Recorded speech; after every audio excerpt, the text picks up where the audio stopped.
Bonjour et bienvenue pour un nouvel épisode de Conseiller en placement. Je suis Matthew Stevenson en partenariat avec Dukascopy TV. Rappelez-vous, l'argent peut prendre soin de vous, mais il ne peut pas prendre soin de lui-même. Aujourd'hui, vu le déclin des marchés asiatiques qui s'est répandu à travers le monde, nous nous pencherons sur HSBC, le géant bancaire mondial qui, jusqu'à 2007, était le chouchou de Wall Street. Dans le cas d'HSBC, les actions ont grimpé à plus de $100 par action. Cette banque avait des succursales et des banques entièrement opérationnelles sur la plupart des marchés mondiaux. À l'époque, c'était une vraie histoire du succès. La société était en pleine expansion. Qu'est-ce qui s'est passé depuis? Nous avons eu la récession en 2007-2008. Elle a gravement affecté HSBC. Puis, il y a eu une série de questions relatives à la réglementation. Toutes sortes d'exigences réglementaires en matière de capital. Tout cela a pesé lourd sur les activités opérationnelles d'HSBC. Les entreprises du groupe, où sont-elles implantées?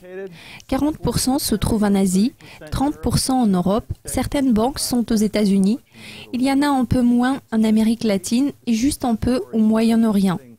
C'était une vraie histoire du succès en termes d'expansion et de représentation dans le monde. Par contre, ce n'était pas du tout une réussite en termes de management financier. Quels sont d'autres problèmes affrontés par la société?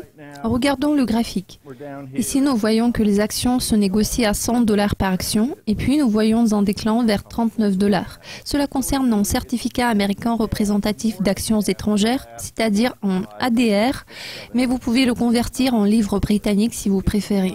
Alors, l'on a coupé plus de la moitié au cours des 5 à 8 dernières années. Pourtant, est-ce que ça vaut la peine d'acheter ces actions aujourd'hui? Cela représente un certain intérêt. Les actions sont cotées en deçà de la valeur comptable. Cela permet aux investisseurs de se prémunir contre les pertes.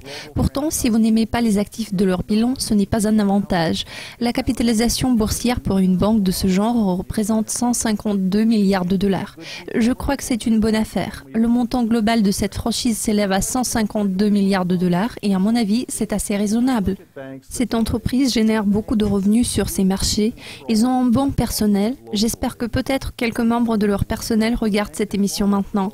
La question est de savoir quand il vaut mieux acheter les actions d'HSBC. Ma perception des banques est la suivante. Une banque qui réussit à bien gérer ses coûts à l'échelle mondiale va être une gagnante.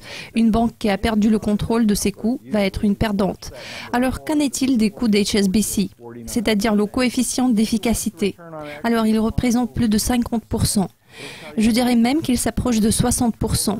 Si par hasard vous vous rendez compte de ce que ce chiffre recule vers 40, 48, 49 et puis vous observez un rebond de 10%, ça veut dire deux choses. La banque sait maîtriser ses coûts et c'est une entreprise qui regroupe des banques à marge bénéficiaire très élevée dans le monde entier. Cependant, pour l'instant, je préfère adopter une attitude attentiste par rapport à HSBC.